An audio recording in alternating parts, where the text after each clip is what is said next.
From the studios of the Department of Communication in Phillipsburg, welcome to Prime Minister Talks with Honorable Prime Minister Sylvia Jacobs.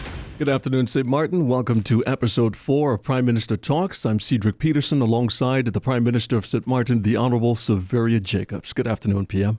Good afternoon, and thank you for having me, Cedric, people of St. Martin. Good afternoon to you. And as Prime Minister, I'm ready to talk to you on PM Talks. It's great to have you here once again for this episode. And of course, to our listeners, thank you for tuning in. Let's get into some of the questions. We did leave off last week with a few that we weren't able to cover due to time. So let's jump back into that and start there. One of those questions that came in, PM, was what are the measures that will be taken to resolve the pending issues of long lease permits? Persons have been waiting for long periods of time for the next step or even to reply to their requests. What were the answers that you received to this question? Yes, well, we know this issue has been living in the public eye for the last couple of, let's say, years and gotten some undue attention as well, or maybe due attention. And that government, definitely with the incoming government, we're seeking to put a policy in place to have a clear and transparent process for all those who have requested land, and of course taking in consideration those who requested first. Government is currently, in my discussions with the Minister of Rummy, Mr. Waver, he explained that they are preparing an overview of all requests that are currently in, as well as assessing those that have been granted in the past.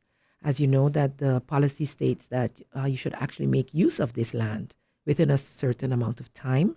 I believe it's 1 year. And so they will be assessing the seriousness of those persons who have requested the land, whether they have actually utilized it, developed it, etc. And so if you have not done that, then you could be in, Default, yeah. In default. And therefore all of those requests then would have more lots to be able to if you're more capable and qualified to actually do something with the land, that can be reassessed. So persons out there need to be careful. If you have received government land in the past, long lease, and you have not done anything with it, that once we finish the assessment, that you may be, told if you don't have anything going on, then someone else will make better use of it. So the policy, of course, is also going to be worked on. The minister also mentioned that that's a priority for him. His period is not that long left, but it will definitely form part of the incoming government's governing program. The next question, we did touch on it last week. It was related to the public health ministry, and it dealt with, are there any plans in government to promote better eating habits amongst the population? Apparently you have some additional information to add to this. Yes, I was able to get in contact with the departments and the SG of the VSR, who is directly responsible, and they're in meetings as we speak, pertaining to how to improve the health situation of the island. Currently, what is ongoing is that they do information sessions with schools, with NGOs, and with the Department of Community Development under Family and Humanitarian Affairs. They have a budgeting session wherein they have a whole section on nutrition and eating as well. So that's within the communities. What I can say about some of these workshops, though, is that I have been to some of the workshops held by the Ministry of Public Health, and it's very poorly attended. So I would like to, use this medium to encourage people, when you see this on the government page, when you see this on government websites or Facebook, that you come out and you attend our free sessions. They're sessions that government sponsors, sometimes together with other stakeholders to inform you. So come out. And the department also carries out yearly screenings of our youth. Each school then has an evaluation of the level of health, the status of the health of the students. I think 2 particular years are picked every year. So every time a child gets to, I think, is 5 years old, and again at 10, they are assessed within the school system, and parents are given recommendations to deal with whatever health issues that may come up. What the ministry also mentioned is that very strict monitoring is done of the daycare menus. So that's our 0 to 3 year olds. And that information is used via this medium, via DCOM and through the other media to get the information out. Plans for the future is that they will do a health assessment of a more encompassing, not just 2 years within the school year, but a more complete assessment of the health of our youth. That will be done this year. They will be revamping and putting back out their summer fit program, which was geared for 9 to 12-year-olds. It's going to be in the summer. Since Hurricanes Irma and Maria, they have not had this one. So this is coming back now for the first time since Hurricanes Irma and Maria. The adult Be Fit program will also be continued. This came about after a Caribbean Wellness Day celebration last year and will be continued. They did, complete open house workshops and started Zumba sessions, which will continue. So they are promoting, really government is promoting health within our community. And also healthy eating lifestyle and healthy eating workshops will be done throughout this year and continuously. So I'm seeing a full-fledged approach, not just to our youth, but the total community. It's encouraging because I actually saw, and I'm sure you probably saw it as well, St. Martin Medical Center put out their press release indicating that the staff of the SMMC is getting on board with a healthier, conscious, working environment, which was so motivational to see that. And it's more than just healthy eating. It's also healthy lifestyle. Of course. And already also ongoing within government, you have the sports department also having an open house where parents can come and see what activities their students, their children can register for, which are government sponsored, which are private, what they can do. And all of the health-oriented stakeholders are also at this open house. That's a yearly event that government hosts through the Department of Sports, and the Department of Health also hosts one. So I'm actually suggesting to them to kind of bring it together. We know that other stakeholders like the Lions and the Rotarians, they do a lot also in respect to health awareness and having health open houses, checking on blood pressure, etc. And with every celebration of a particular day, like the other day, the Positive Foundation was promoting men's health. And that was done with free checks in 2 different segments at the St. Martin Medical Center. So I'm seeing that more awareness is coming within our community, and hopefully this will improve the overall general health of our public. Our next question before heading into our break, actually, you know what?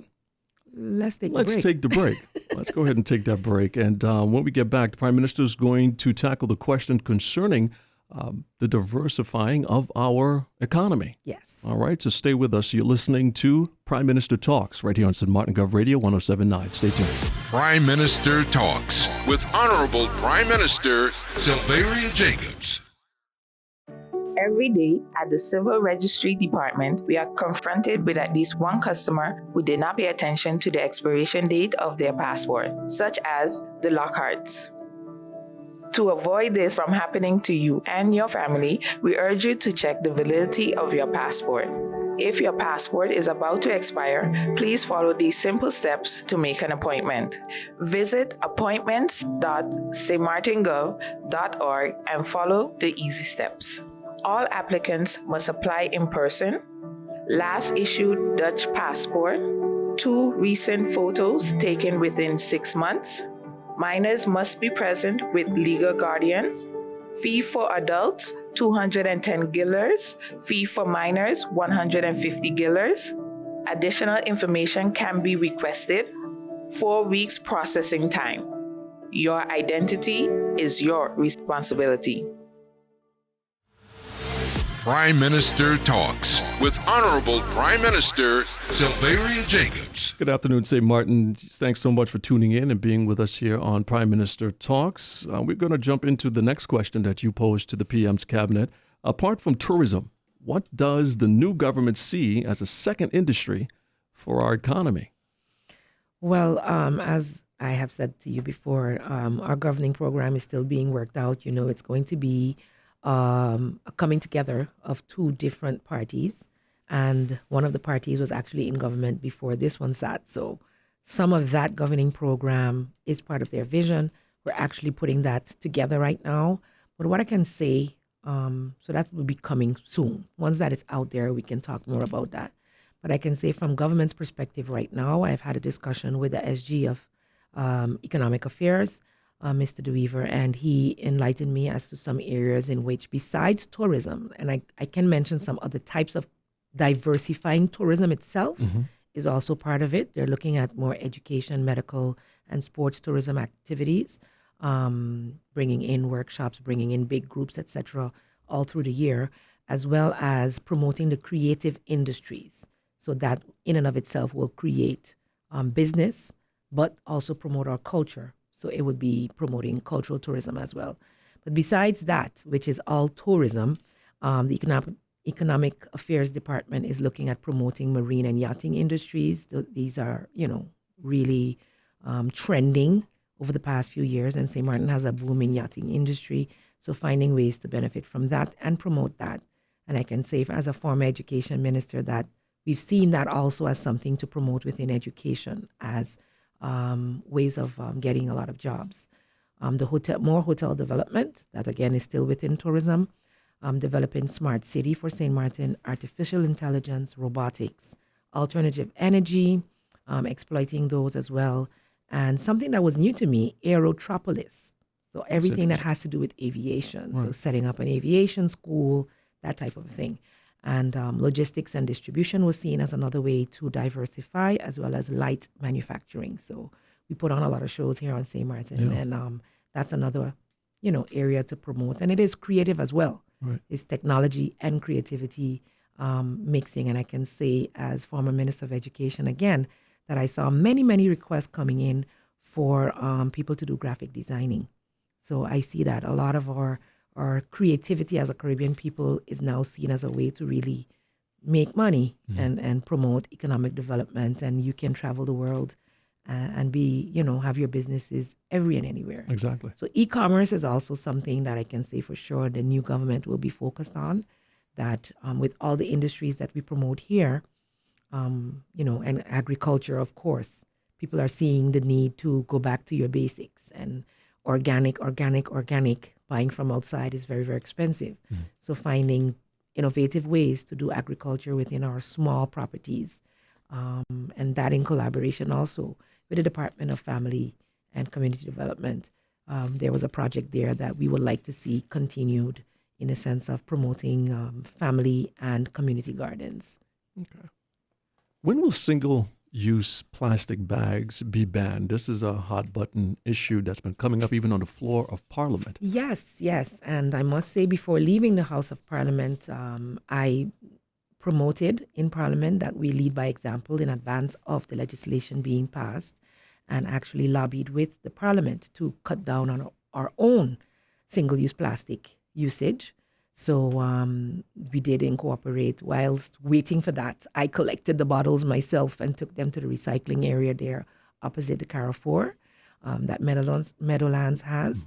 But Parliament now has established a contract, and they're being picked up on a regular basis, all the single-use plastics. In government also now, I'm promoting it as much as possible, the bigger bottles, and reusing, reducing, recycling. If we do use them, we pass them on either to the waste factory or other, stakeholders within our community that do reusing. And then if not, then we do it at the recycling bins that are available. Government has also pledged to move forward even in advance of the plastic ban, or the single-use plastic ban, to start promoting it, getting bins. The Minister of Rami has promised that we will start seeing bins more visibly in the different districts, so that everyone doesn't have to go to the one district. At this moment, before it used to be on the Pondville, since the hurricane, now it's only up at Carrefour.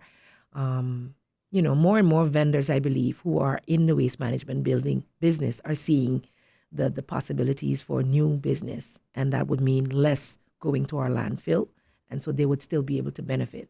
And so many are just using this opportunity to get those bins, and the more that have it, the more will be able to benefit from the pilot project ahead of the legislation. So legislation will take about a year. I know there are at least 2 pieces in Parliament right now, so I'd like to see where that goes before we say, we're going to switch that and do something else. Let those 2 take their course, but in advance of that, the community is being made aware. I was very happy to see that the Department of Buck had put forth a project which entails that, and this was right up my alley. I'd said it in Parliament. I'd said it everywhere I go, that Carnival is one of our biggest celebrations. And after each show, after each event, there's this amount of plastic that's thrown around. And so if we could get, even at that level, festivals, Heineken Regatta, Carnival, and different big festivals, that you have a recycle policy to be able to host these. And I think government can take the lead in that. You're giving a business license or a license to have an event, you must ensure that there is a possibility to recycle the recyclables, and that is being promoted in a project for this carnival.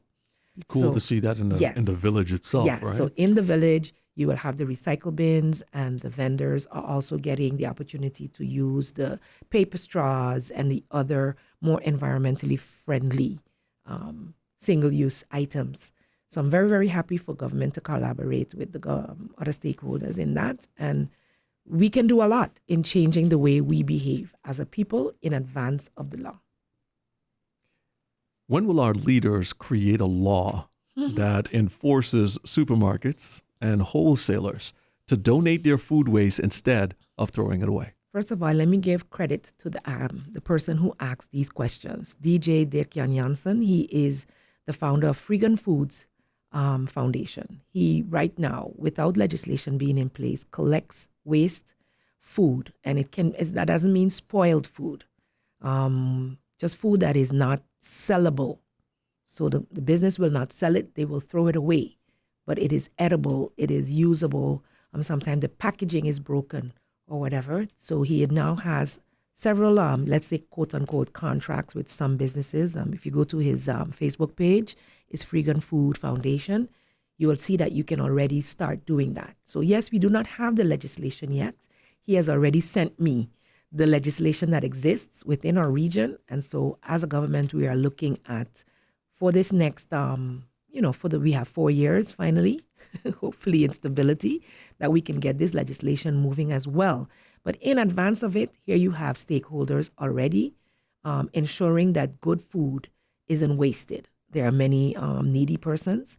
Once he gets this food, he distributes it together with a group of volunteers in the various areas. He's been known to go to Colby, K-Bay, St. Peter's, Dutch Quarter, Middle Region, you name it, Dutch Soccer Garden. Goes to the various areas. They know he's going to come like on a Monday to this district, on a Tuesday to that district. And the people, he said, initially weren't very, let's say, well behaved about it, but later on became very much understanding. Queue up, everybody's going to get. If you don't get today, you'll get the next time. But this also points, Cedric, to a gaping hole within our social services, that there are people who are doing without and who rely on the services of such a foundation. So I must say thanks to all who donate their, let's say, their leftover or unusable or unsellable products and donate to this foundation, that it does not just end up in a heap on the dump where then others go and forage for it in an unhealthy environment. So these are laws in some countries, and this is one that St. Martin definitely will be putting into force as well. The timeline I can't say yet, but it will be coming. St. Martin, you're listening to Prime Minister Talks with the Honorable Prime Minister Silveria Jacobs. Stay with us. Prime Minister Talks continues after these public service announcements. Prime Minister Talks with Honorable Prime Minister Silveria Jacobs. Good afternoon, St. Martin. You're the final segment of Prime Minister Talks alongside the Honorable Prime Minister Silveria Jacobs. I'm Cedric Peterson. Let's get into the last few questions for this segment, PM. Does the government have control over the rental prices on housing? And if so, what can be done to ensure that landlords and owners are getting a fair share of rent, but still catering to the tenants' financial state? That's a mouthful. That's a very intense question. I know that question about rent goes around.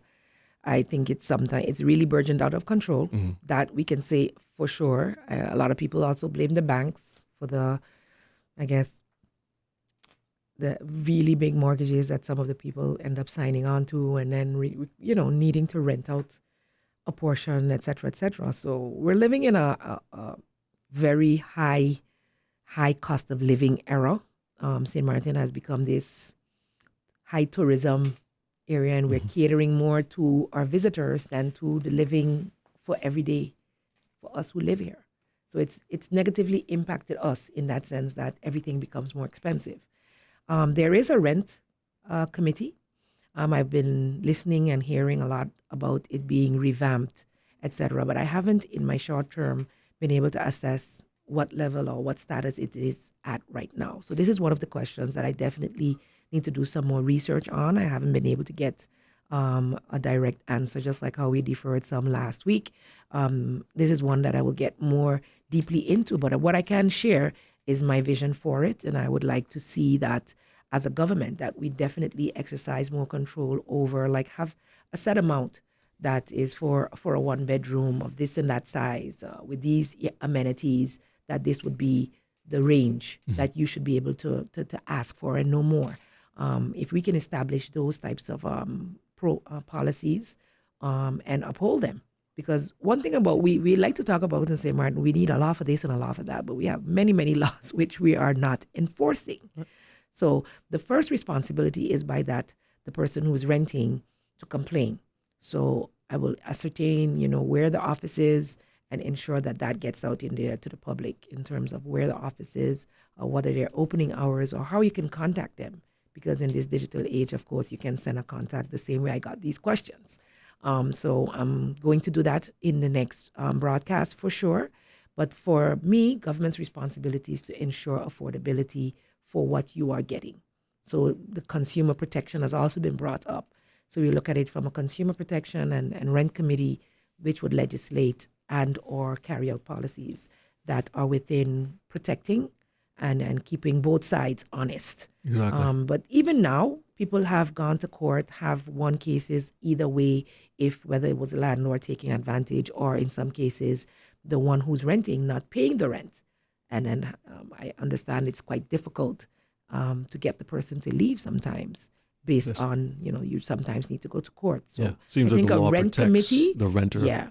The rent committee would establish ways in that both sides are protected. And I think that is something that we need to focus on in the first few months, if not year, to ensure that is in place. But controlling our economy and our prices in general. So the cost of living on St. Martin is something that has to be addressed by this incoming government, not only on rent, but just across the board. That people on St. Martin, that the wages we receive can fit the cost of living on St. Martin and vice versa. So that's definitely our goal. And I would like the opportunity to present that, at a later date in more detail. It's very overwhelming sometimes when you have to think about building your home and what it is you would like your dream home, as it's always placed, right? One of the interesting experiences you would find in a bank is it always starts with what you can afford. Yeah. So what you can afford and also the down payment you have at the start. Correct. Yeah, so it's a perfect place to start so that you don't overdo yourself at some point. Right. I think in the past, we all, especially if you came up a bit poor, you wanted big. Right. You want big. And then you realize quickly your children grow up and leave, and then you're left with a big house with nobody in it. With nobody in it. And it's not about the size of your house, and especially nowadays where land is scarce. 20 years ago, 1,300 square meters was a good size land. Now you're happy if you find 300 or 400. Or if you find 1,300, there's 4 units on it instead of 1. So the realities of space on the world, everywhere else in the world, everybody goes up to 100 stories, 60 stories, 50 stories, anything over 5 stories in St. Martin. People will be like, what? We're not used to that. Small island living, you have a yard, you have a front yard, a backyard. And if you're rolling good, you got a pool too. But maybe you just have the senior background in your backyard. And even that now with PPRN and other standards may be difficult to maintain. But really and truly, I believe that we need to set what is, understanding that we're a tourism-based island, we still have to ensure that living for the regular people who just, work in schools, work in the banks, work in GB, work in DCOM, work, whether you work as a cleaner or whether you work as whatever, that you can afford to live in St. Martin. And therefore, besides having a rent committee, something we need to look at, I believe, is what they do in other development countries and developed countries, if you want to mitigate poverty affecting people how it does, is subsidizing rent. So that, I believe, would help government to control as well, instead of looking at building a whole ton load of social homes, if you put people in a social program for a period of time and subsidize their rent in a regular neighborhood, you don't create these social neighborhoods that become quote unquote ghettos. And everybody's enjoying the same standard of living in a concrete house with proper roofing and proper yards, etc. But that person or that parent is given the opportunity to upgrade themselves via whether NEPA or certification programs or USM, and then put themselves in a better economic bracket that then their subsidy can be reduced until they're carrying the full load by themselves. You understand? So Exactly. Even our housing development foundation can come into play there in terms of having different levels of homes. So once you are proven that you can economically do better, then you move out of the lower level one to the next level to the next. So it's a multi-sectorial and multi-pronged approach, I think, to deal with our housing problem, to deal with because two of the questions already dealt with. One was land and now rent control. So it's what is sitting with the people of St. Martin, and this government definitely has your ear. We're listening, and we're definitely going to put programs and projects, but the enforcement of it will affect you too. And so those of you having taken advantage over the years will have to pull up your socks, or you'll be dealt with as well. PM, final words as we close out the program. Yes, I must say that the coronavirus remains a hot topic. The Ministry of VSR has put out its statements on more than one occasion, but I would just like the general public to know that several members of the EOC, though it's not yet, considered a disaster that we need to plan as such for on St. Martin, we believe that proper planning prevents Poor performance. And we do not want poor performance if this virus or any, epidemic, pandemic comes to St. Martin. We as St. Martin are in reality looking at the potential threat of these as well as other things. We have thousands of tourists that come in here every day. We have thousands that come through our harbor as well as our airport. We have a high population of immigrants living here from all over the world. So St. Martin is susceptible to all these things besides the natural disasters. And so we have to be prepared. And I must assure that all preparations are being made with all stakeholders to ensure that the necessary steps will be taken if the event, God forbid, someone who enters our area has contracted it or has brought it along with them. So there are steps that all are ready to take, and all stakeholders are having meetings, planning, action plans, etc., to ensure and the promotion of it. I would like to reiterate what our Minister of VSR said yesterday. Do not follow the fake news. Go to the DCOM website, Facebook page, go to Gov website, go to the official sites for the correct information before you spread the quote-unquote melee. That's right. Thanks a lot, Prime Minister, the Honorable Silveria Jacobs, for coming in and being a part of this episode. And if you, of course, the listeners and viewers, if you've missed this episode, be sure to log on to the official government website, stmartingov.org. Subscribe to the official Government of St. Martin YouTube channel so that you don't miss any updates of any programs produced at the Department of Communication. And, of course, we invite you to stay tuned in for the rest of this week at 12 p.m. right here on St. Martin Gov Radio 107.9 for rebroadcast of the Prime Minister Talks episode 4 this time around. On behalf of all of us here at the Department of Communication, of course, by extension, the Cabinet of the Prime Minister of St. Martin, I'm Cedric Peterson. Thanks for tuning in.